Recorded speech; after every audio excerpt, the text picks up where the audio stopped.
तो आज यूरोप में पूंजीवाद के उदय, वाणिज्यिक क्रांति और वाणिज्यवाद की चर्चा करेंगे और यह समझने का प्रयास करेंगे कि ऐसे कौन से कारक थे जिन्होंने 13th-14th सेंचुरी में यूरोप में ऐसे परिवर्तनों को जन्म दिया जिस कारण से वहाँ पूंजीवाद की शुरुआत हुई, वाणिज्यवाद सामने आया और औद्योगिक क्रांति की घटना आगे हम देखते हैं।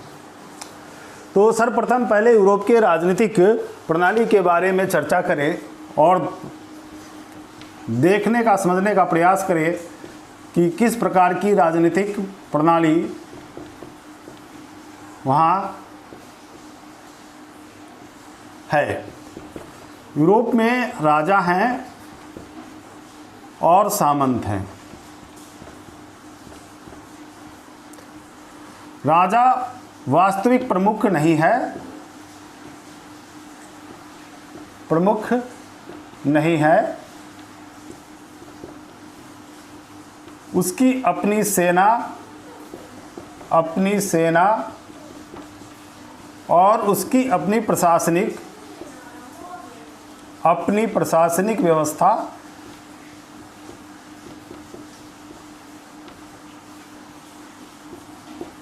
व्यवस्था नहीं है। आय के स्रोत के रूप में आय के स्रोत हैं सामंती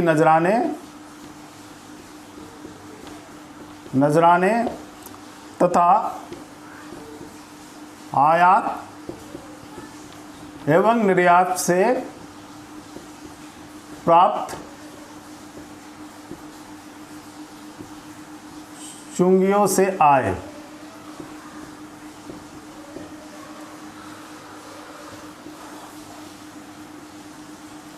अर्थात यह प्रतीकात्मक प्रमुख है। फिर इसका अर्थ है सामंत प्रभावशाली हैं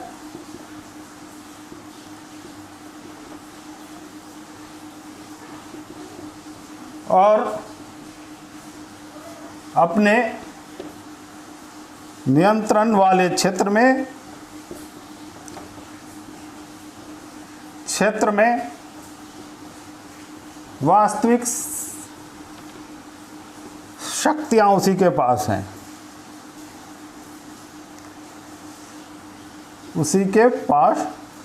हैं, राजा को सलाह देने के लिए एंग्लो सैक्सन विटन जैसी संस्था है जिसमें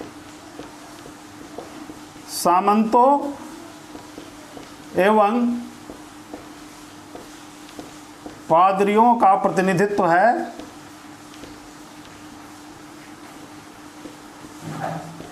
जो राजा को नीति निर्धारण में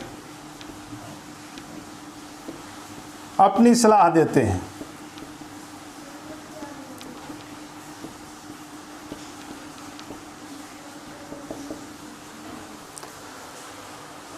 तो यहाँ हम देखते हैं कि राजा वास्तविक प्रमुख नहीं है और सामंत प्रभावशाली हैं और सामंत प्रशासनिक नियंत्रण, प्रशासनिक कार्य क्रियाकलाप सामंतों के पास है और सैनिक शक्ति भी सामंतों के पास है, जो समय समय पर राजा को आवश्यकता पड़ने पर अपनी सैनिक सहायता देते हैं, उपलब्ध कराते हैं। और एक ऐसी संस्था है जिसमें सामंतों एवं पादरियों का प्रतिनिधित्व है, जो एक तरह से पार्लियामेंट का पहला स्वरूप माना जा सकता है। पार्लियामेंट की शुरुआत जहाँ से होती है, एक ऐसी संस्था जो आगे चल कर के पार्लियामेंट का रूप ले लेती है, वह एक संस्था एंग्लो सैक्सन विटन जो आगे चल के इनलार्ज होती है, इसका विस्तार होता है। तो राजनीतिक प्रणाली में एक प्रकार से देखें तो यहाँ पर गतिहीनता है और एक केंद्रीकृत व्यवस्था नहीं है। केंद्रीयकृत व्यवस्था नहीं है। पूरे देश में एकीकृत प्रशासनिक आर्थिक नीतियां लागू नहीं की जा सकती हैं।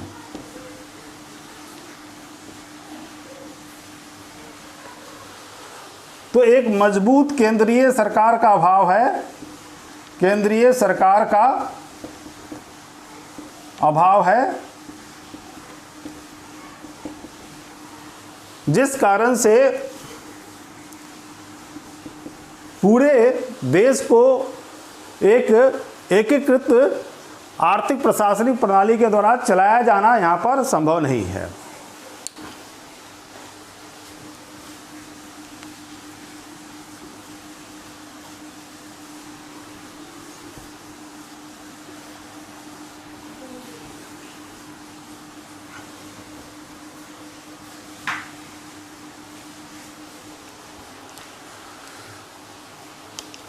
राजा और सामंत केंद्रीय सत्ता का अभाव।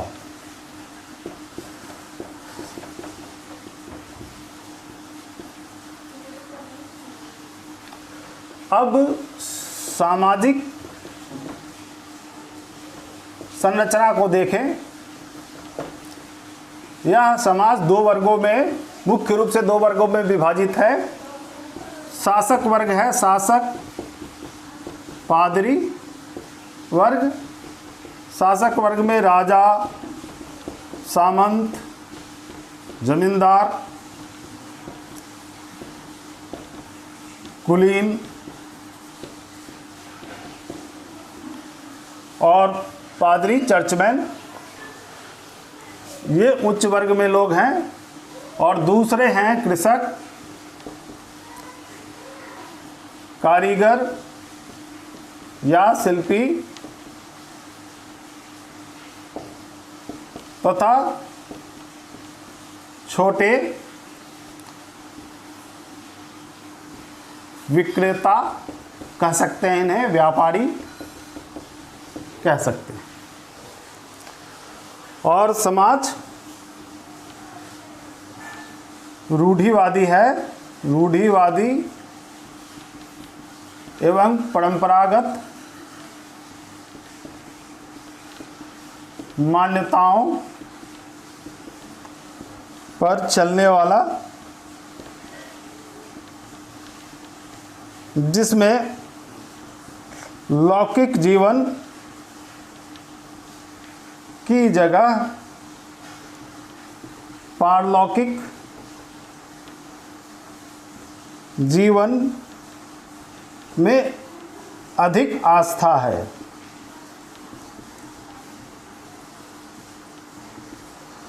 यहाँ भौतिक सुखों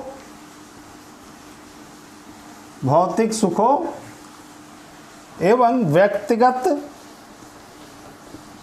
उपलब्धियों के लिए स्थान नहीं है। चर्च के द्वारा बताए गए जीवन मूल्यों में विश्वास रखना है और लौकिक जीवन की जगह पारलौकिक जीवन में आस्था रखनी है। भौतिक सुखों, सांसारिक जीवन में विश्वास नहीं रखना है और व्यक्तिगत उपलब्धियों का परित्याग करना है। व्यक्तिगत उपलब्धियां यहाँ महत्वपूर्ण नहीं है। और इस प्रकार से यह देखें तो यह एक बंद, रूढ़िवादी, प्रगतिहीन सामाजिक व्यवस्था है।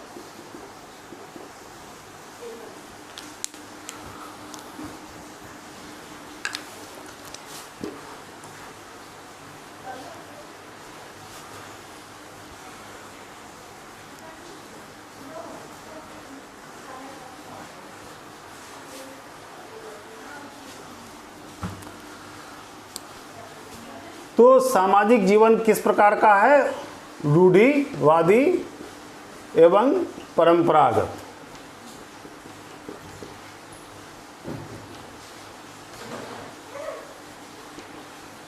अब आर्थिक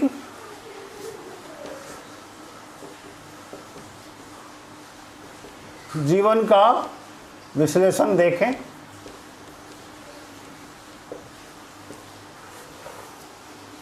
यहां देखते हैं यह कृषि आधारित ग्रामीण अर्थव्यवस्था।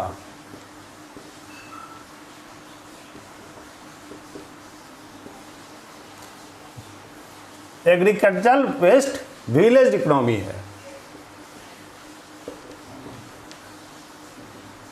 विलेज इकोनॉमी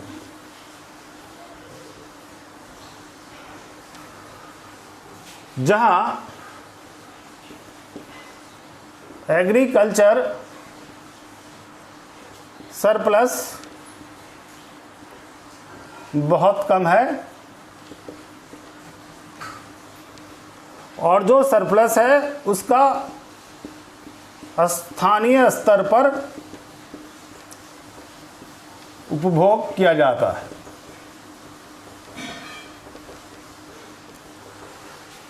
एग्रीकल्चर के साथ साथ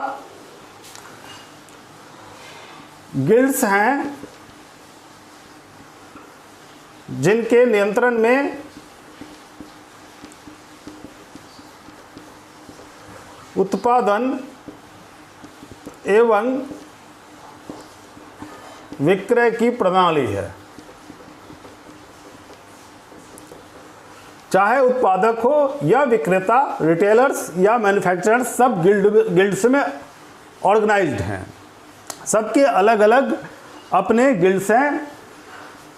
उत्पादक गिल्ड्स के द्वारा बताई गई वस्तुओं का निर्माण करते हैं।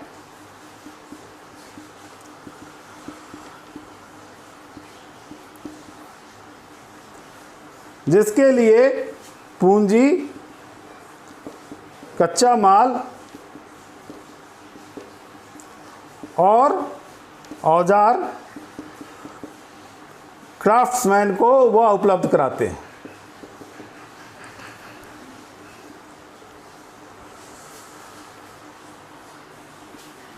अब यह स्थानीय मांग या आवश्यकताओं की पूर्ति के लिए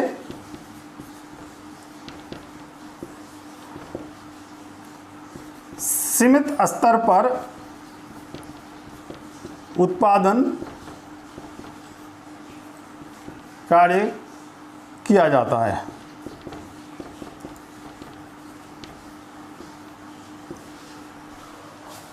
इनका प्रोडक्शन का जो उद्देश्य है वह आवश्यकताओं की पूर्ति करना है। आवश्यकता पूर्ति, यहाँ प्रॉफिट अर्न करना उद्देश्य नहीं है। उद्देश्य नहीं है और प्रॉफिट अर्न करना उद्देश्य नहीं है तो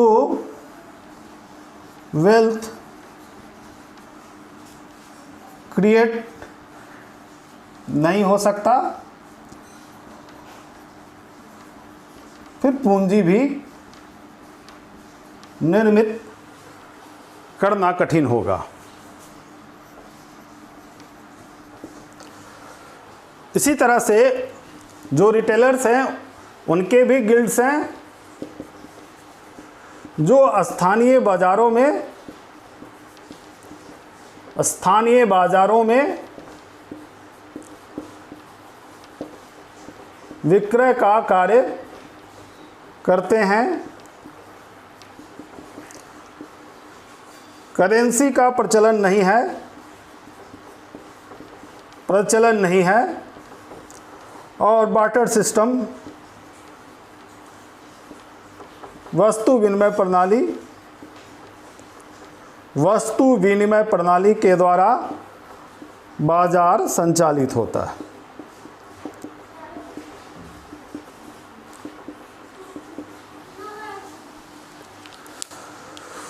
तो यूरोप का पूरा आर्थिक जीवन गिल्ड्स पर आधारित है, जहां सेल्फ सफिशिएंट एक इकोनॉमिक सिस्टम है और वह सबसिस्टेंस एक सबसिस्टेंस इकोनॉमी है, जहां पर सिर्फ आवश्यकता पूर्ति के लिए उत्पादन का कार्य किया जा रहा है। उनका कोई उद्देश्य प्रॉफिट अर्न करना नहीं है। जब प्रॉफिट अर्न करना उद्देश्य नहीं होगा तो वेल्थ एक्युमुलेट नहीं होगा, फिर कैपिटल फॉर्मेशन कठिन है। गिल्ड्स जो है वो ये सारे मैन्युफैक्चरिंग और जो ये रिटेल एक्टिविटी है, जो मार्केटिंग एक्टिविटी है, उसको कंट्रोल करते हैं, रेगुलेट करते हैं। उनके द्वारा जो उनके मेंबर्स हैं, जो गिल्ड्स के मेंबर हैं, वो गिल्ड्स के द्वारा बताए गए जो उनके रूल रेगुलेशन है उसके अनुसार वह प्रोडक्शन करते हैं और उसके साथ साथ उसी प्रकार से उनके द्वारा बताए गए दिशा निर्देशों के अनुसार बाज़ार में उसको बेचा जाता है। और गिल्ड्स जो है बाज़ार का सुपरविज़न करते हैं, मैन्युफैक्चरिंग एक्टिविटी का सुपरविज़न करते हैं, या कोशिश करते हैं कि अधिक मूल्य न लिया जाए, वस्तुओं की गुणवत्ता बनी रहे और कालाबाजारी नहीं हो। इसके साथ साथ वह मार्केट को भी फैसिलिटेट करने की कोशिश करते हैं। कुछ डेवलपमेंट वर्क्स भी करते हैं, जैसे राजमार्गों का निर्माण, स्थानीय स्तर पर सुरक्षा, जो व्यापारी विक्रेता उत्पादक है उन्हें सुरक्षा देना। और ये सब चलता है सामंतों के संरक्षण में या जमींदारों के संरक्षण में, जिनके स्थानों पर ये बाज़ार लगते हैं और वो बाज़ार में इसके लिए चुंगी वसूला करते थे। और ये विक्रेता वहाँ पर जा कर के, जहाँ पर शॉपर्स और रिटेलर्स इकट्ठे होते थे, वो सप्ताह में 2 बार हो, 1 बार हो, या पूरे सप्ताह में 7 दिन जहाँ बाज़ार लग सकते थे। तो ऐसे छोटे छोटे बाज़ार गाँवों में भी विकसित हो रहे थे। जो थोड़ा बड़े बाज़ार थे वो आगे चल कर के कस्बों का रूप लेने लगे। और इसके साथ साथ नगरों में भी जो टाउन काउंसिल थी, जो नगर थे, नगर परिषदें थी, उनके द्वारा ये व्यापारिक गतिविधियों का संचालन किया जाता था। और ये नगर काउंसिल या टाउन काउंसिल इन उत्पादकों से रेवेन्यू भी अर्न करती थी। तो यहाँ पर एक ऐसी व्यवस्था है जो जीवन निर्वाह के लिए या स्थानीय आवश्यकताओं की पूर्ति के लिए सिर्फ उत्पादक गतिविधियाँ यहाँ पर की जा रही हैं। लेकिन यहीं पर कुछ एक ऐसे जो हैं मर्चेंट्स हैं, इंडिपेंडेंट मर्चेंट्स जिनको कहेंगे, जो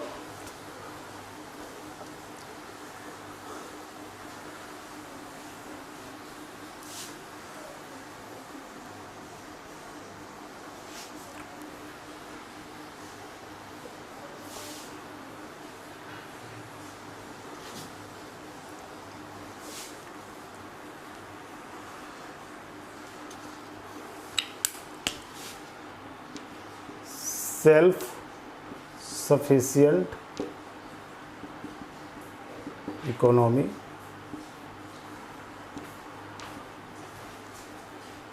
इसमें गिल्ड्स प्लस इंडिपेंडेंट मर्चेंट।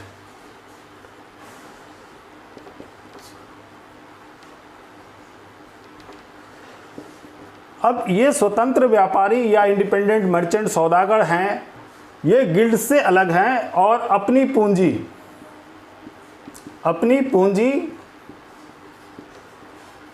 की सहायता से कच्चा माल, औजार, कारीगरों को उपलब्ध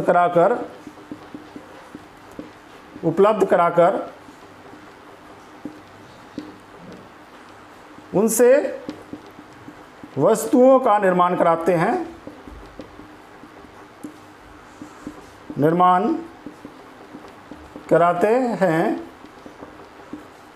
तथा बाज़ारों में उनका विक्रय करते हैं।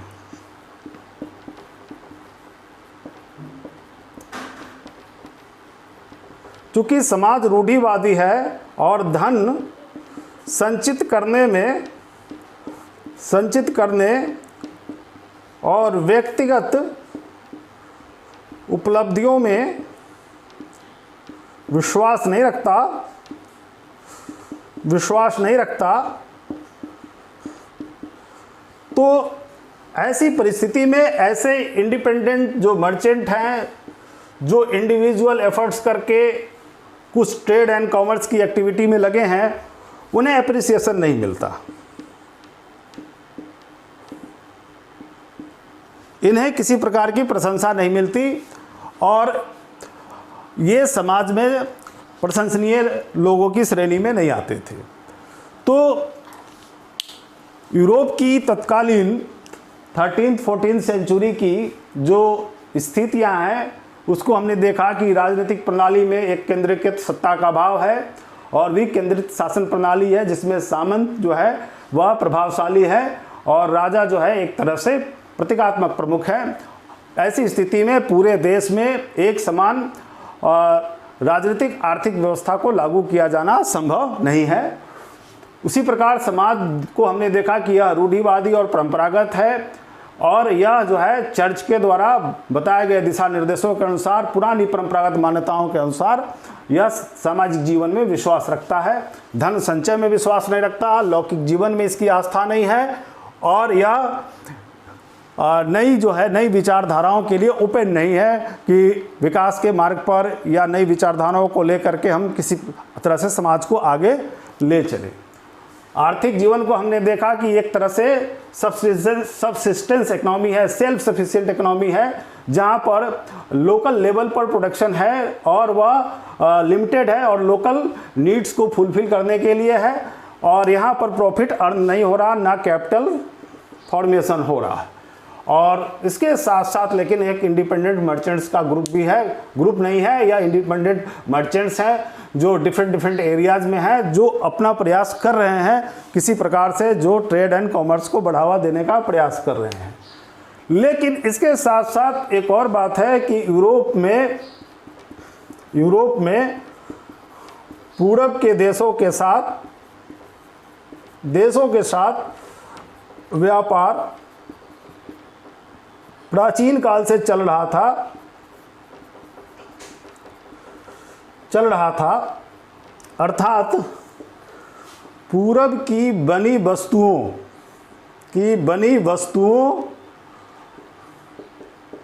की यूरोप में भारी मांग थी। कौन सी ऐसी वस्तुएं हैं? मसाले, सूती एवं रेशमी वस्त्र, कालीन,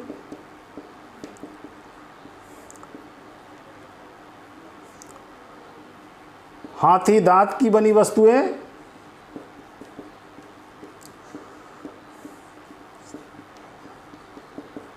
पोर्सिलीन, बहुमूल्य लकड़ियां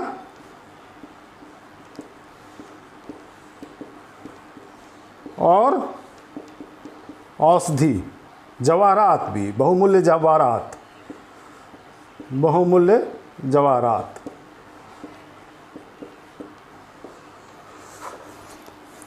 तो यूरोप प्राचीन काल से पूरब में बनी इन विशिष्ट वस्तुओं की भारी मांग रखता था और यूरोप के साथ पूरब का व्यापार चल रहा था, जिस पर अरबों का नियंत्रण था और वे भारत, चीन और जावा, सुमात्रा, मलक्का इत्यादि द्वीपों से इन वस्तुओं को लेकर यूरोप जाते थे और भूमध्य सागरीय बाजार केंद्रों पर उन्हें बेचते थे, जहां से यूरोप के व्यापारी उन्हें खरीदकर फिर पश्चिमी यूरोप तक उन वस्तुओं को ले जाते थे और वे वस्तुएं लेकिन भूमध्य सागरीय केंद्रों से पश्चिमी यूरोप तक जाते जाते उनकी कीमतें कई गुना बढ़ जाती थी, जिससे वहाँ पर मुनाफा हो रहा था और वह मुनाफा अर्न कर रहे थे वो भूमध्य सागरीय केंद्रों पर स्थित सिटी स्टेट के व्यापारी।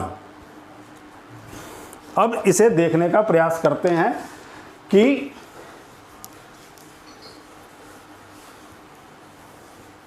आगे क्या परिवर्तन अब हो रहा है।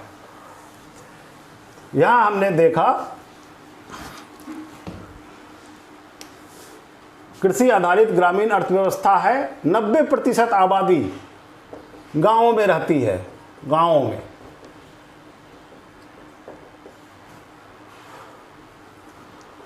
और मेन जीवन यापन का साधन ये एग्रीकल्चर वर्क है, और साथ साथ जो दूसरी आवश्यकताएं हैं उसे स्थानीय स्तर पर निर्मित करके उससे उनकी पूर्ति की जा रही है। लेकिन भूमध्य सागर के तटीय नगर राज्य पूरब के साथ व्यापार में भागीदार बन समृद्ध हो रहे थे।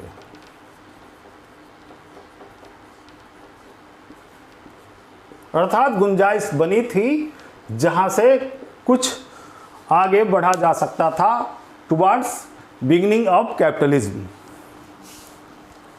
अब देखने का यह प्रयास करते 13-14 सेंचुरीज के साथ साथ 15 सेंचुरीज तक ऐसे क्या डेवलपमेंट हुए, ऐसे क्या परिवर्तन हुए जिसने फाइनली जो है 15 सेंचुरी में यूरोप में मध्य युग का समापन कर दिया और 16वीं शताब्दी से यूरोप में आधुनिक जीवन की शुरुआत हो गई।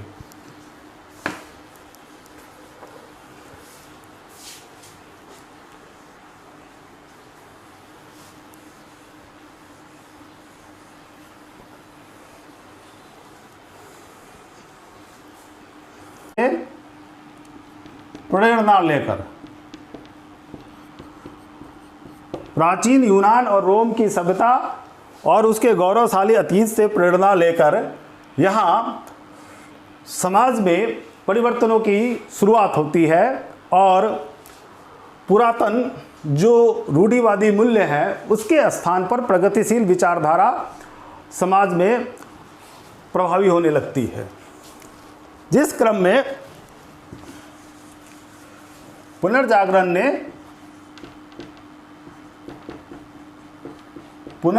ने समाज को प्रगतिशील बनाया, रूढ़ियां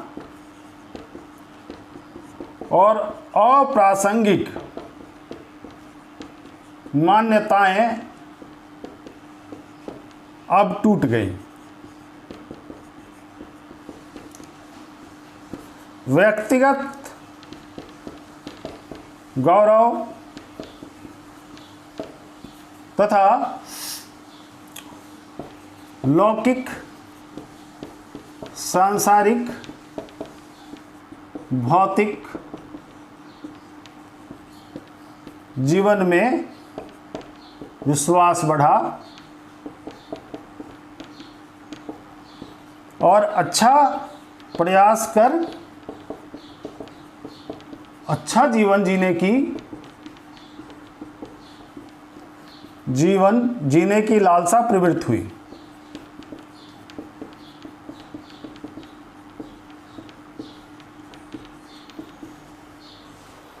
तो पुनर्जागरण ने समाज को प्रगतिशील बना दिया, जहां से पर व्यक्तिगत उपलब्धियों के लिए प्रयास प्रारंभ हो गया,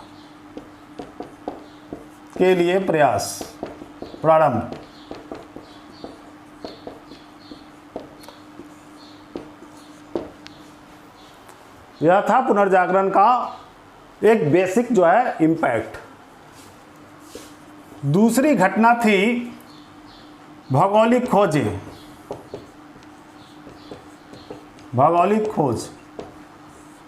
ज्योग्राफिकल डिस्कवरीज।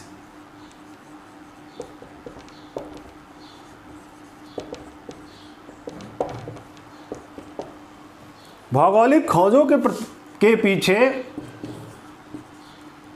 ईसाई धर्म का यूरोप से बाहर की दुनिया में प्रचार प्रसार करना उद्देश्य था। दुनिया में प्रचार प्रसार करना तथा पूरब के साथ संपर्क का नया मार्ग ढूंढना था। दो जो मुख्य कारक थे जिसने भौगोलिक खोजों को या भौगोलिक खोजों के लिए लोगों को प्रेरित किया, उसमें पहला था यूरोप की दुनिया से बाहर ईसाई धर्म का प्रचार प्रसार करना, और पूरब के साथ भारत को वह जानते थे और भारत के साथ संपर्क के लिए नया समुद्री मार्ग, जो नया न्यू सी रूट जो है वो इन्वेंट करना चाहते थे। डायरेक्ट कांटेक्ट जो है वह पूरब की दुनिया के साथ संपर्क स्थापित करना चाहते थे, जिस कारण से ये वेस्ट यूरोप के, खास करके वेस्ट यूरोप के ऐसे व्यापारी थे जिन्होंने जो भूमध्य सागरीय केंद्रों पर जो व्यापारिक समृद्धि आई थी उससे इंस्पायर्ड थे कि उस व्यापार को अगर वह पूरब के साथ उनका सीधा संपर्क स्थापित हो जाए तो उस व्यापार में जो मुनाफा है वह मुनाफा या पश्चिम यूरोप के व्यापारी स्वयं हासिल कर सके, और इसके लिए सीधा संपर्क पूरब के साथ बनाया जाए। अरबों से कांटेक्ट की आवश्यकता नहीं, जो मिडटेरेनियन सेंटर्स पर जो सिटी स्टेट्स के जो ट्रेडर्स थे उनसे संपर्क करने की आवश्यकता नहीं। तो ये जो ये मध्यवर्ती जो व्यापारी थे, ट्रेडर्स थे, उनके साथ व्यापार न करके सीधा पूरब की दुनिया से संपर्क करके वहाँ से वस्तुओं को ला करके यूरोप में उसको बेचा जाए, विशेष करके पश्चिमी यूरोप में, ताकि अधिकाधिक मुनाफा हो सके।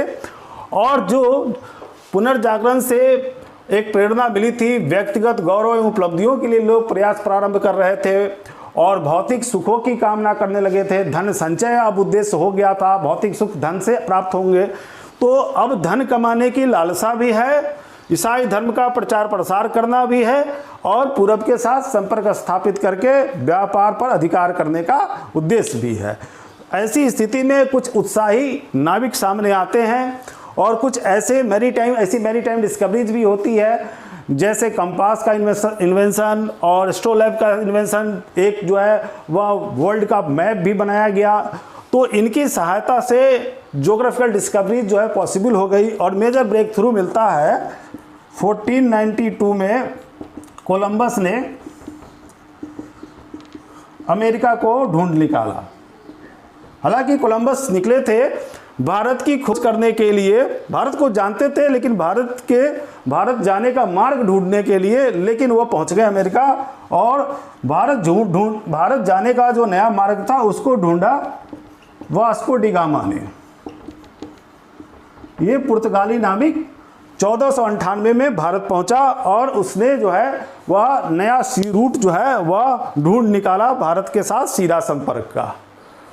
तो भौगोलिक खोजों के कारण भारत या चीन या पूरब के अन्य जो देश या द्वीप थे, जावा, सुमात्रा और मलक्का, श्रीलंका, इन सब जगहों से इनका सीधा संपर्क स्थापित हुआ, और यहाँ से पूरब की बनी वो विशिष्ट वस्तुएं जिसकी यूरोप में भारी मांग थी, वे वस्तुएं अब यहाँ पश्चिमी यूरोप के व्यापारी सीधा वहाँ से लेकर के पश्चिमी यूरोप के बाज़ारों में उन्होंने उसको बेचना शुरू किया। अब जो ट्रेड सेंटर था वह मिडटेरेनियन सी से शिफ्ट हो करके वह अटलांटिक के पास जो है शिफ्ट हो गया, और यहाँ पर प्रमुख हो गए स्पेन, पुर्तगाल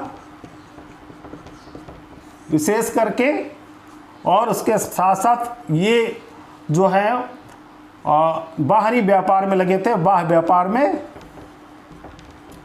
और जो डच थे वह इंटरनल ट्रेड में लग गया। इसका एक एंटवर्प एक बड़ा मेजर कमर्शियल सेंटर के रूप में आगे डेवलप हुआ, और स्पेन और पुर्तगाल इस ज्योग्राफिकल डिस्कवरीज के बाद फाइनली एक कॉलोनियल पावर बन गए। इन्होंने, स्पेन ने अमेरिका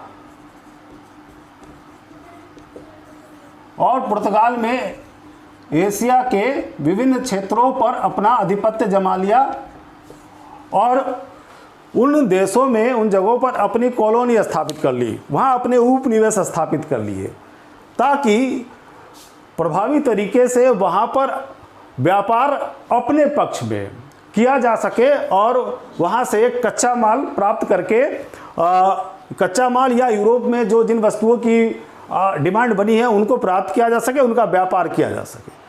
तो इन्होंने कॉलोनीज बना ली, कॉलोनियल पावर बढ़ गए। स्पेन और पुर्तगाल, डच जो है वह इंटरनल ट्रेड में लग गए और इस तरह से इसके बाद इंग्लैंड और फ्रांस भी इस कंपटीशन में शामिल हो गए।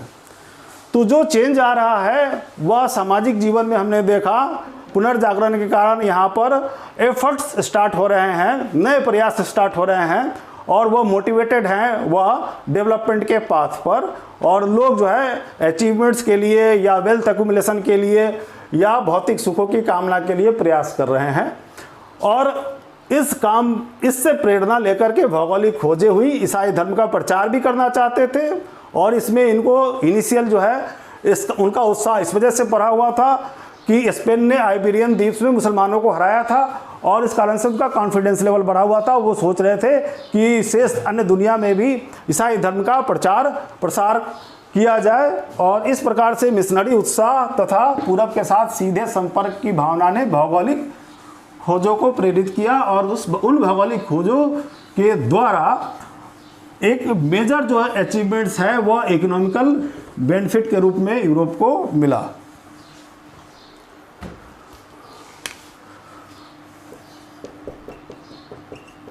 भौगोलिक खोज जिससे उपनिवेश प्राप्त हुए और यूरोप का व्यापार वह भी प्रॉफिटेबल बढ़ा। अब देखते हैं राजनीतिक प्रणाली में क्या चेंज हो रहे हैं। राजा और सामंत पहले से विकेंद्रित व्यवस्था, विकेंद्रित राजनीतिक व्यवस्था,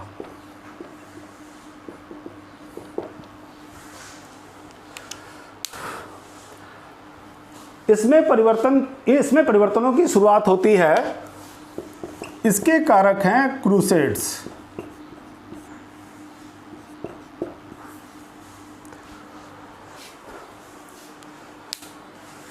यूरोप के सामंतों ने मध्य एशिया में जो उनके पवित्र स्थल थे, ईसाई धर्म का एक पवित्र स्थल जो ईसा की जन्मस्थली यरूशलेम थी, उसको मुसलमानों के कब्जे से मुक्त कराने के लिए इन्होंने धर्म युद्ध छेड़ा जो लगभग 200 वर्षों तक चला।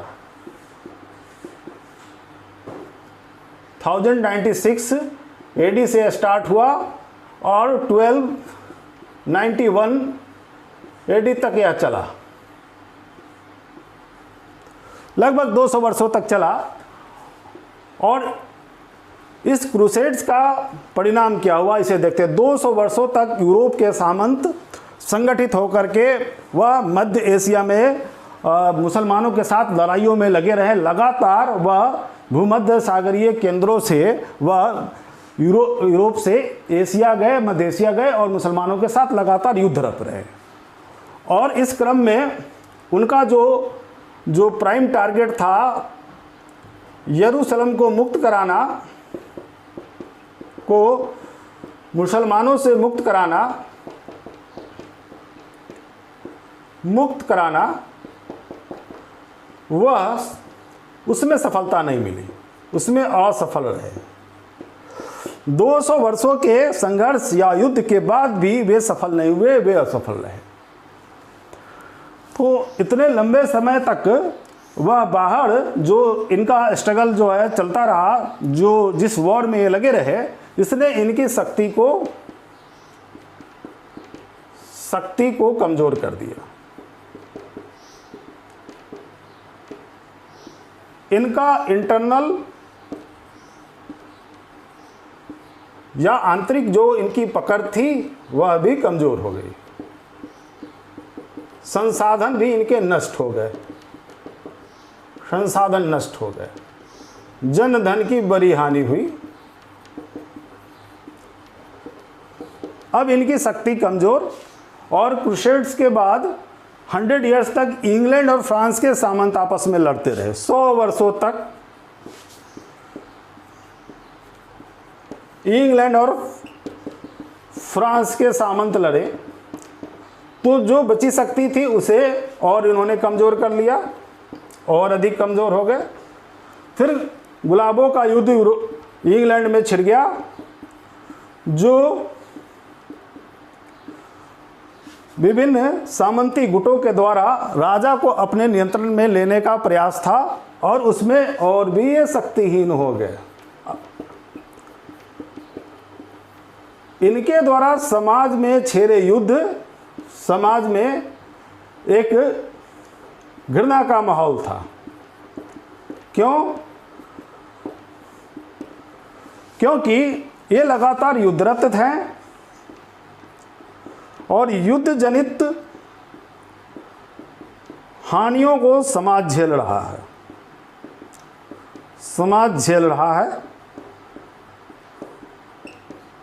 शांति और सुरक्षा न होने के कारण विकास का किसी प्रकार का कार्य संभव नहीं था, और लोगों के जीवन में शांति बिल्कुल नहीं थी। पूरी तरह से अस्थिरता बनी हुई थी, भय का वातावरण था।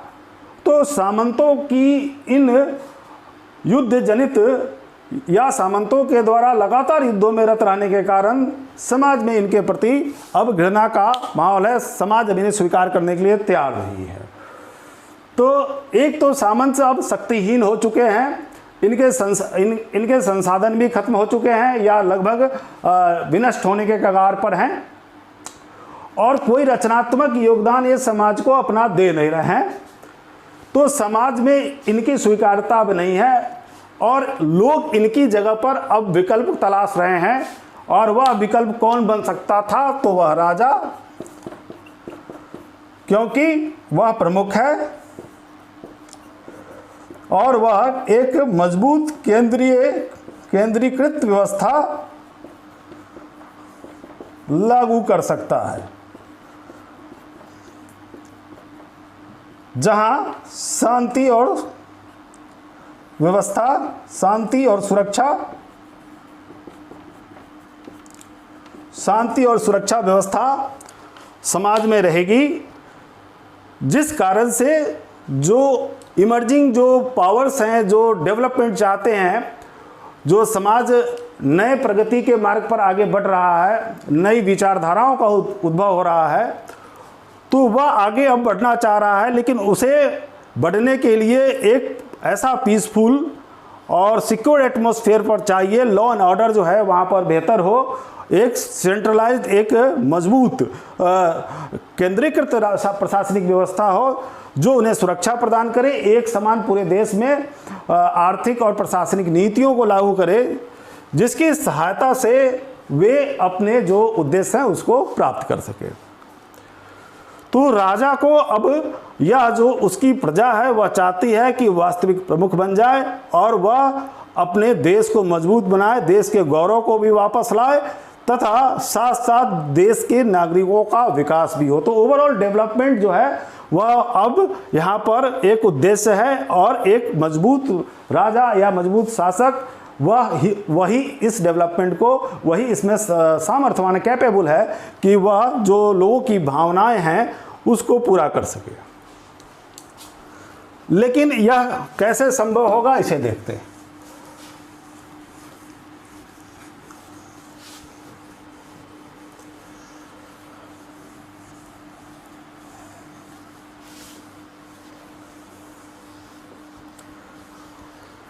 यह चर्चा है कि राष्ट्र राज्य का या नेशन स्टेट्स का उद्भव क्यों और कैसे, इसकी चर्चा हमने की कि राष्ट्र राज्य किस लिए आवश्यक है। देश में शांति और सुरक्षा का वातावरण कायम हो, जिस कारण से एकीकृत प्रशासनिक, राजनीतिक, आर्थिक प्रणाली के अंतर्गत लोग अब विकास के लोग या नागरिक जो हैं अपने उद्देश्यों को पूरा कर सके।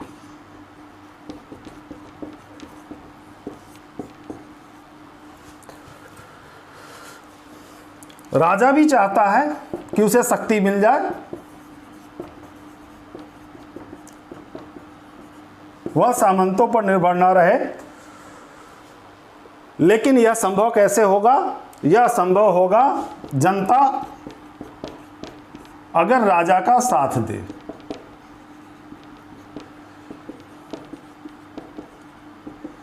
साथ दे।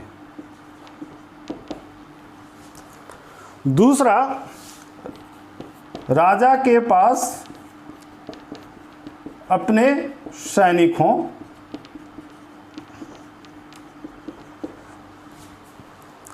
राजा के पास अपनी प्रशासनिक व्यवस्था हो, राजा के पास प्रशासनिक व्यवस्था हो, या उसके पास अपने सिविल सर्वेंट हों जो उसके द्वारा बनाई गई नीतियों को लागू करा सके।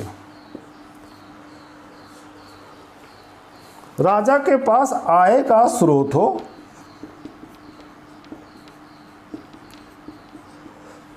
और सामंतों को अंततः पूर्ण रूप से हराया जा सके।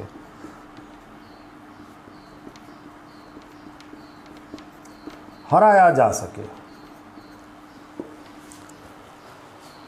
ये फैक्टर्स थे नेशन स्टेट के इमरजेंसी के लिए रिक्वायर्ड, कि इस तरह से एक मजबूत राष्ट्र राज्य प्रणाली, एक मजबूत राजा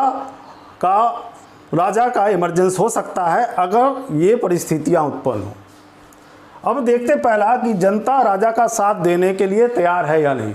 जनता राजा का साथ देने के लिए तैयार थी, और वह शांति, सुरक्षा तथा अपने विकास के लिए, और विशेष करके जो ट्रेड एंड कॉमर्स की एक्टिविटी थी उसमें वो अब जो नया जनरेशन था वो उसमें लगा था, और वह चाह रहा था कि राजा उसे संरक्षण दे, और सामंतों के डिफरेंट्स जो उनके द्वारा अलग अलग चुंगियाँ दी जा रही हैं, अलग अलग स्थानों पर अलग अलग चुंगियाँ, और साथ साथ उनके द्वारा लूट मार का भय, सुरक्षा एक समान सुरक्षा नहीं है, और एक समान नीतियाँ नहीं हैं जो व्यापारिक गतिविधियों में बाधक हैं।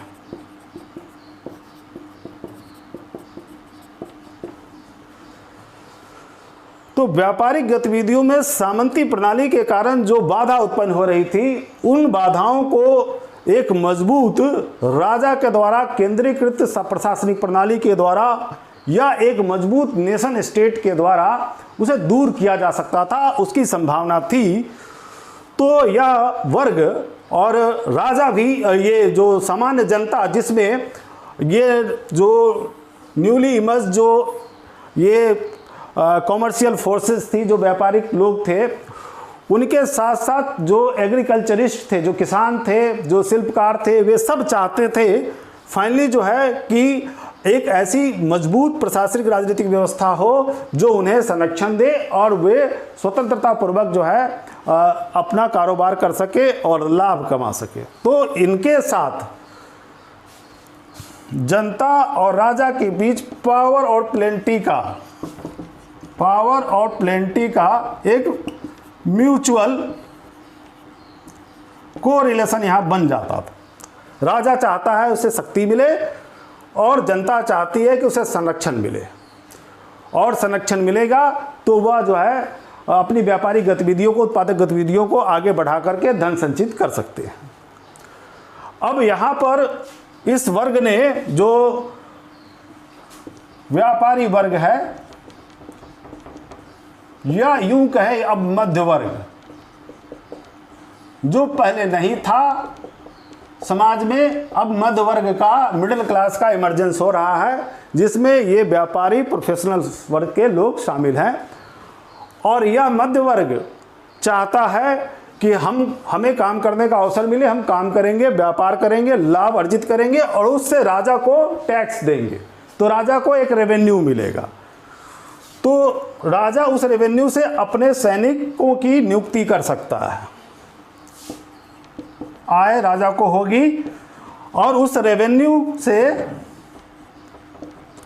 सैनिकों की भर्ती कर सकता है, और सैनिकों की भर्ती के साथ साथ सैनिक साजो सामान भी वह प्राप्त कर सकता है। सैनिक साजो सामान,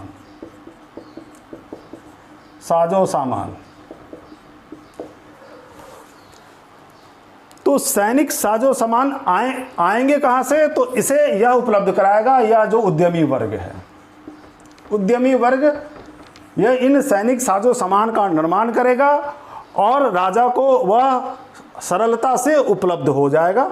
और इसके साथ साथ व्यापारी जो लाभ अर्जित करते उससे टैक्स देंगे, रेवेन्यू मिलेगी, जिसकी सहायता से राजा सैनिकों की नियुक्ति कर सकता है, उन्हें वेतन दे सकता है नियमित तरीके से, और जो रिक्वायर्ड जो ये इक्विपमेंट्स हैं, मटेरियल्स हैं, सैनिक साजो सामान हैं, उनको वह खरीद सकता है। तो राजा के पास एक आर्थिक स्रोत तैयार था। अब राजा के को रिक्वायरमेंट क्या है? राजा के पास प्रशासनिक व्यवस्था या सिविल सर्वेंट उसके पास होने चाहिए। तो राजा इसके लिए अपने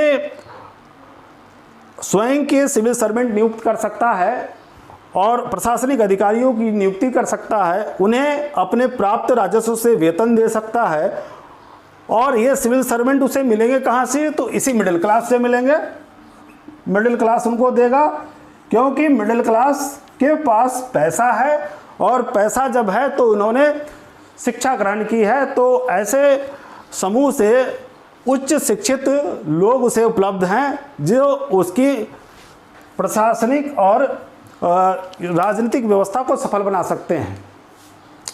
तो इस तरह से इस मिडिल क्लास से अब एक राजा को अपनी प्रशासनिक प्रणाली को चलाने के लिए एक वहाँ से मैन पावर मिल रहा है। और ऐसा हुआ भी कि कई ऐसे लोग इन समूहों से निकल कर के राजा के मंत्री सलाहकार बने, और उन्होंने जो है अच्छे तरीके से प्रशासनिक व्यवस्था को आगे संचालन किया। आय का स्रोत हमने देख लिया कि ट्रेड एंड कॉमर्स बढ़ेगा, निर्यात बढ़ेगा, तो इससे जो है आएगा, उससे आय प्राप्त होगी, और यहाँ से राजा को वो जो रेवेन्यू मिले उससे वह राजा जो है अपने संसाधनों को बढ़ा सकता है। अब क्या सामंतों को इनकी सहायता से अंततः पूर्ण रूप से हराया जा सकता है? बिल्कुल हराया जा सकता था, क्योंकि ऐसे नए आविष्कार हुए इस समय कुछ।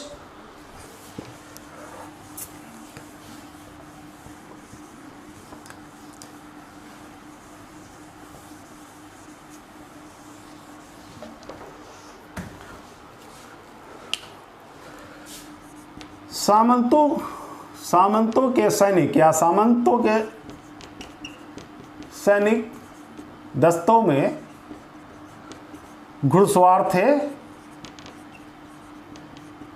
जो तलवार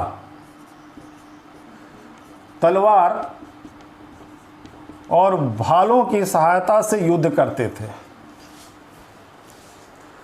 तो सामंती सेना जो है वह तलवार भालों से युद्ध करती थी और घुड़सवार सैनिक थे। अब इन्हें पराजित करने के लिए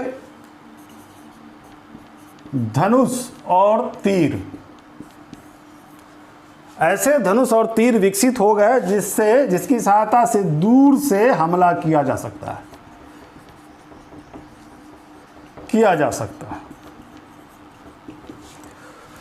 साथ साथ बंदूक का आविष्कार और गोला बारूद का,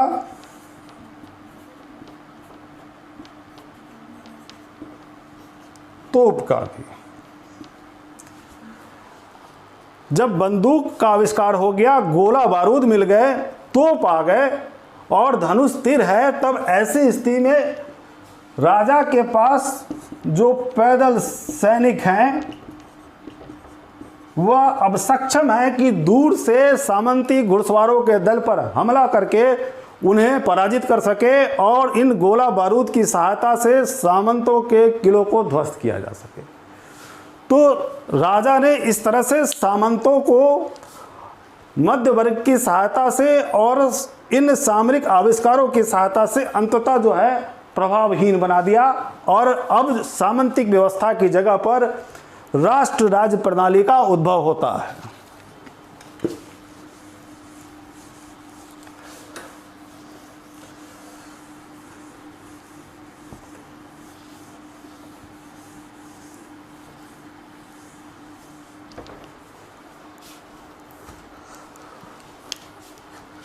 राष्ट्र राज्य प्रणाली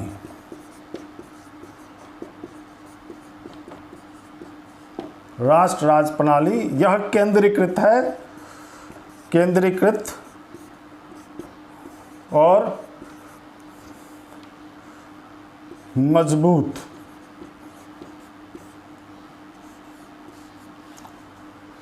निरंकुश भी।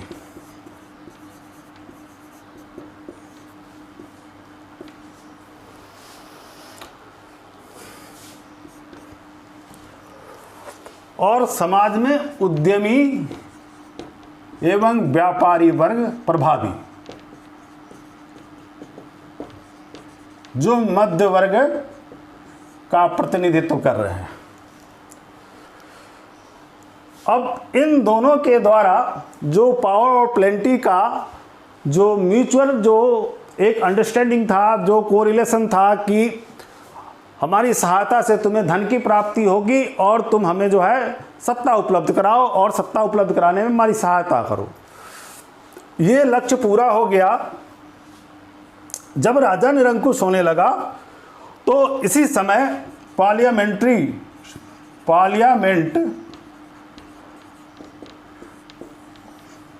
सामने आ गई और पार्लियामेंट्री रिफॉर्म्स भी।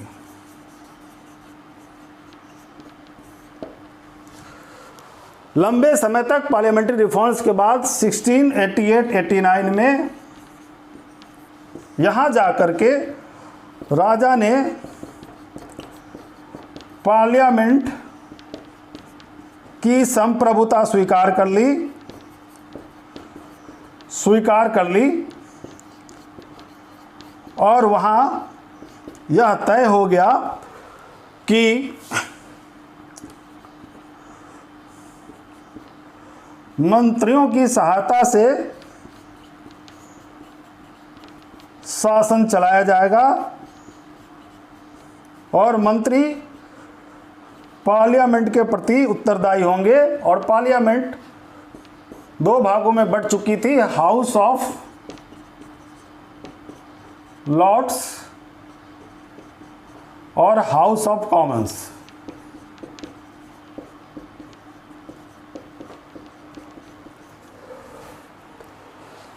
हाउस ऑफ लॉर्ड्स में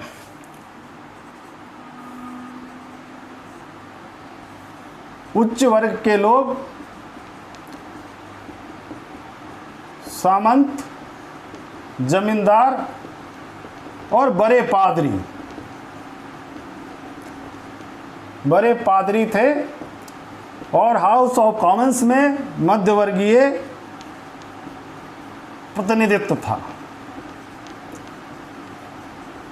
इनके बीच भी पावर स्ट्रगल चला, हाउस ऑफ लॉर्ड्स और हाउस ऑफ कॉमन्स के बीच, जिसमें फाइनली हाउस ऑफ कॉमन्स ने इनको हाउस ऑफ लॉर्ड्स को पीछे किया और अंततः यही हाउस ऑफ कॉमन्स जाकर के जो मूल रूप से अपनी देश की जनता का प्रतिनिधित्व करते थे, तो यही प्रभावशाली बनकर के सामने आए। गवर्नमेंट इन्हीं के द्वारा आगे चलाई जाएगी। लेकिन यह आगे क्रमिक रूप से यह डेवलपमेंट होता है। हम यहाँ देखते हैं 14th, 15th, 16th सेंचुरीज के बारे में अभी चर्चा कर रहे हैं। तो पार्लियामेंट्री रिफॉर्म्स हो रहा है। राजा अगर नेशन स्टेट्स के बाद राजा मजबूत हो रहा है, मजबूत होने के बाद कहीं कहीं निरंकुश होने का प्रयास करता है, तो यहाँ पार्लियामेंट सामने आ जाती है। तो ऐसी स्थितियां यहाँ हम देख सकते हैं कि ऐसे संयोग बन रहे हैं या ऐसी परिस्थितियों का निर्माण हो रहा है कि यूरोप जो है डेवलपमेंट के पाथ पर या मॉडर्न लाइफ के पाथ पर आगे बढ़ रहा है। यहाँ जो है जो रुकावटें हैं या जो रूढ़िवादिता है वह अपने आप वह स्वतः दूर होती जा रही है, या समाज के जो इमर्जिंग फोर्स हैं, जो पॉजिटिव प्रगतिशील जो प्रोग्रेसिव फोर्स हैं, वह इन सबको पीछे कर दे, इनको रिमूव कर रहे हैं। तो इस तरह से एक इस तरह की संरचना बनती जा रही है जिसमें अब एक वाणिज्यिक क्रांति के लिए एक प्लेटफॉर्म जो है सो उसने तैयार कर दिया। अब हम आर्थिक प्रणाली या वाणिज्यिक क्रांति की चर्चा करते हैं।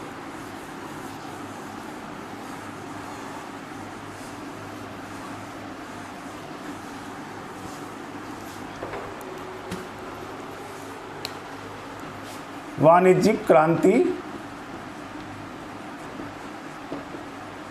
या वाणिज्यवाद, जिसे मर्केंटलिज्म भी कहते हैं, वाणिज्यवाद की चर्चा करते हैं।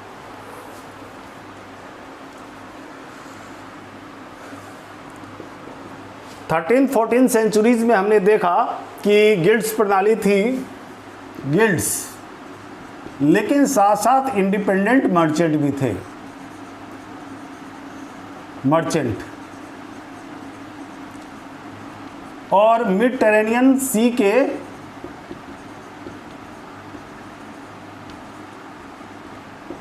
सिटी स्टेट्स जो व्यापार के केंद्र बने थे, जैसे वेनिस और जनेवा।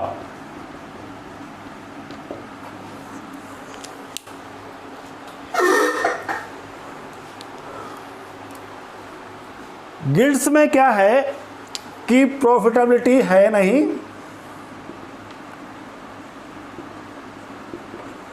तो यह आगे चल करके स्वतः अप्रासंगिक हो जानी थी और कंपटीशन चल रहा था इनका इंडिपेंडेंट मर्चेंट्स के साथ, जो एक प्रॉफिट की कल्पना से या संकल्पना से मोटिवेटेड है। जाहिर बात है कि जो डेवलपमेंट का जो फेज स्टार्ट हुआ, जिसमें प्रोग्रेसिव फोर्सेस आगे बढ़ रही हैं, तो उस समय प्रयास करने वाले, वो भी प्रॉफिट के लिए प्रयास करने वाले, डेफिनेटली जो है वह आगे जो है निकल जाएंगे, और उन्होंने कंपटीशन में इन गिल्ड्स को पीछे कर दिया। अब गिल्ड्स जो है वह अप्रासंगिक थे, निष्प्रभावी थे, क्योंकि अब अर्थव्यवस्था खुल रही थी, समाज जो है वह प्रगतिशील हो चुका था, ओपन हो चुका था, नया पॉलिटिकल सिस्टम जो है वह आ चुका था, नेशन स्टेट्स आ गए थे। अब आर्थिक गतिविधियां सामंती नियंत्रण वाले क्षेत्रों से आगे निकल करके या सिटी स्टेट से आगे निकल करके पूरे राष्ट्रीय स्तर पर और फाइनली अंतर्राष्ट्रीय स्तर पर अब एस्टैब्लिश होनी थी।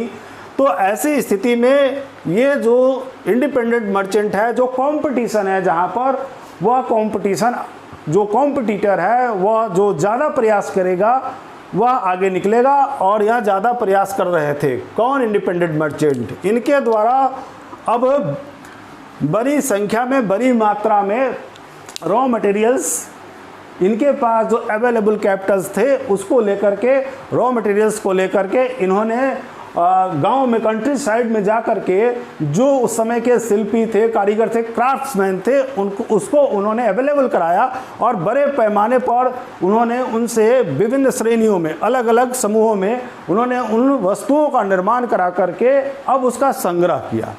तो ये पुटिंग आउट सिस्टम था, और इस पुटिंग आउट सिस्टम के कारण अब प्रोडक्शन बढ़ा और स्टोरेज भी बढ़ा।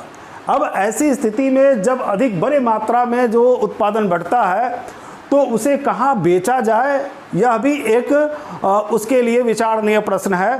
तो जो अब ऐसी स्थिति में एक रिस्क लेने वाला जो सामने आता है उद्यमी, वही उद्यमी या एंटरप्रेन्योर्स को कहते हैं, रिस्क लेता है, और वह यह तय करता है कि कितनी मात्रा में वस्तुओं का निर्माण होगा और उसको किन बाज़ारों में ले जा कर के बेचा जा सकेगा। तो अब यहाँ पर ये एंटरप्रेन्योरशिप इमर्ज हो रही है, जो रिस्क लेने के लिए, प्लान करने के लिए और उस अपनी योजना को उसको साकार करने के लिए मार्केटिंग एक्टिविटी में भी लगी है। तो अब मार्केटिंग एक्टिविटी और साथ साथ एंटरप्रेन्योरशिप भी सामने जो है इमर्ज हो रही है। तो पुटिंग आउट सिस्टम ने प्रोडक्शन को बढ़ाया, नेशन स्टेट्स हैं, और इसके साथ साथ हम देखते हैं कि अब अटलांटिक के तटों पर समुद्री जलयानों का आवागमन बढ़ चुका है, और ये समुद्री जलयान पूरब के द्वारा बनी वस्तुओं को लेकर यूरोप आ रहे हैं। तो ऐसी स्थिति में यहाँ पर अटलांटिक तटों पर अब व्यापारिक वाणिज्यिक गतिविधियां तेज हो जाती हैं। ठीक इससे कुछ पहले समय में करेंसी का प्रयोग बढ़ जाता है, और बार्टर सिस्टम जो व्यापार को बढ़ाने में, बाजार को बढ़ाने में अपने आप बाधक थी, तो वह बार्टर सिस्टम खत्म हो चुका है। करेंसी में भी पेपर करेंसी, क्योंकि क्वाइंस जो थे उसको बड़ी मात्रा में कहीं दूसरी जगह कैरी करके ले जाना कठिन था। तो ऐसी स्थिति में ये पेपर करेंसी जो एक प्रॉमिसेस होती थी इशूअर्स के द्वारा कि इसके बदले में इतनी मुद्रा की हम वस्तुएं आपको या सेवा उपलब्ध कराएंगे, तो ऐसी स्थिति में पेपर करेंसी ने बाज़ार को और गति प्रदान कर दी, ट्रेडिंग एक्टिविटीज़ को और उसने बढ़ा दिया। तो करेंसी आ चुका था, साथ साथ पूरब के साथ जो है व्यापारिक गतिविधियां और तेज हो चुकी थी। मेडिटेरेनियन सेंटर्स जो हैं, जो पहले जो है सो प्रभावित थे, तुर्कों ने जब कुस्तुनतुनिया पर अधिकार कर लिया, तो अब वहाँ जो रास्ता था, सिल्क रूट का रास्ता था, या अदन की खाड़ी से हो करके नील नदी से होते हुए जो भूमध्य सागर क्षेत्रों में आते थे, वह मार्ग बाधित हो चुका था। तो नेचुरली उस मार्ग से भी व्यापार बाधित हो गया था, और यहाँ जोग्राफिकल डिस्कवरीज ने भी जो है एक नए सी रूट्स को ढूंढ निकाला था, जिस कारण से अब व्यापार जो है पश्चिमी तटों पर व्यापारिक, वाणिज्यिक, आर्थिक गतिविधियाँ शिफ्ट हो गई। अब वह जो है जो पुराने जो सेंटर्स थे, मेडिटेरेनियन सेंटर्स थे, वे अब जो है अब अपना गौरव, अपना वैभव खोने लगे, और उसका स्थान जो है यहाँ के नगरों ने ले लिया। एंटवर्प है, लिस्बन, ब्रिस्टल, ऐसे जो नगर हैं वह अब प्रमुख बन गए व्यापारिक केंद्र के रूप में। साथ साथ अब एक और बात ट्रेंड सामने आ रहा है, वह है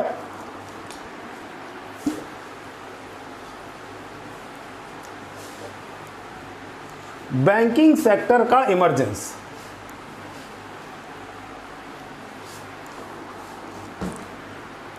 बैंकिंग सिस्टम, बैंकिंग प्रणाली पहले 13-14 सेंचुरीज तक जो उस समय की सामाजिक मान्यता थी, उस समय यूजुअली या यूं कहें मनी लेंडिंग को समाज में स्वीकार नहीं किया जाता था। अर्थात आप लोन नहीं ले सकते, क्योंकि ब्याज जो है, ब्याज या सूद पर मुद्रा या धन उपलब्ध कराना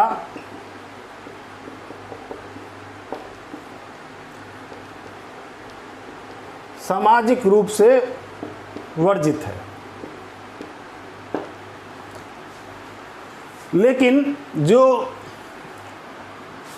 नए फोर्सेस इमर्ज हो रहे थे और जो समय की रिक्वायरमेंट थी, समय की मांग थी कि आर्थिक गतिविधियों को बढ़ावा देना है, बढ़ाना है, लोग बढ़ाना चाहते थे स्वयं, और ऐसी स्थिति में पूंजी की उपलब्धता एक बड़ा महत्वपूर्ण विषय है। और पूंजी की उपलब्धता कैसे होगी? तो पूंजी आ रही, पूंजी संचित हो रही थी, पूंजी का निर्माण हो रहा था, या यूं कहें धन संचित हो रहा था। अब धन किस प्रकार से संचित हो रहा था? तो बड़ा फैक्टर है कि व्यापार से, दूसरा कृषि क्रांति से जमींदारों की आय बढ़ी और वह नगरों में निवास करने लगे और अपने धन का और अपने धन को निवेशित करना चाहते थे, इन्वेस्ट करना चाहते थे।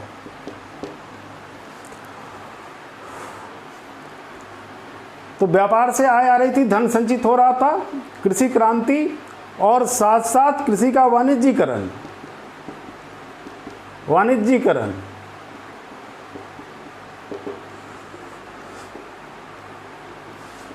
रोजगार में वृद्धि। तो धन जो आ रहा था वह कैपिटल बनता कैसे? तो इसकी जिम्मेदारी ली एसेट मैनेजमेंट करने वाले या वेल्थ मैनेजमेंट करने वाले कुछ फैमिलीज ने, जैसे फ्लोरेंस की मेडिसी फैमिली या ऑक्सफोर्ड की फग्गर फैमिली। तो इसी तरह से ये मेडिसी फैमिली हो या फग्गर फैमिली हो, इनके जैसे कुछ और जो प्राइवेट, जो एसेट मैनेजमेंट या वेल्थ मैनेजमेंट करने वाली फैमिली थे, ग्रुप्स थे, उन्होंने ये जो धन संचित हो रहा है उसे इन्होंने व्यापारिक फायदे के लिए कैपिटल या लोन के रूप में अवेलेबल कराना प्रारंभ कर दिया। इन्होंने इनके धन को अपने पास रखा और उस धन को जो जिनकी जैसी नीड्स थी, जैसे राजा, सामंत या व्यापारी, वह धन चाहते थे तो कर्ज पर, ब्याज पर ये उन्हें वह धन उपलब्ध कराते थे। और इस समय तक लाभ के लिए यहाँ समाज के परसेप्शन में चेंज आ गया। यूजुअली की जगह पर अब इन्होंने एक यहाँ एक्सेप्ट कर लिया कि प्रॉफिटेबल वर्क के लिए इंटरेस्ट पर लोन देना बुरी बात नहीं है, उसको दिया जा सकता है, उसको एक्सेप्ट कर लिया। तो मॉनेटरी सिस्टम, बैंकिंग सिस्टम और समाज का ओपन होना, एक मजबूत जो है नेशन स्टेट, राजा और मध्यवर्ग तथा सामंती व्यवस्था के उन्मूलन तथा उपनिवेशों की प्राप्ति। तो ओवरऑल एक स्टेज तैयार है जिसके बाद जो है वाणिज्यिक क्रांति और वाणिज्यवाद को आगे हम देख सकते हैं। इसकी चर्चा हम नेक्स्ट वीडियो में करेंगे और कोशिश करेंगे कि वाणिज्यिक क्रांति और वाणिज्यवाद को समझें और वाणिज्यवाद के प्रभावों का अध्ययन करें। आज की चर्चा में शामिल होने के लिए धन्यवाद। मिलते हैं नेक्स्ट वीडियो में।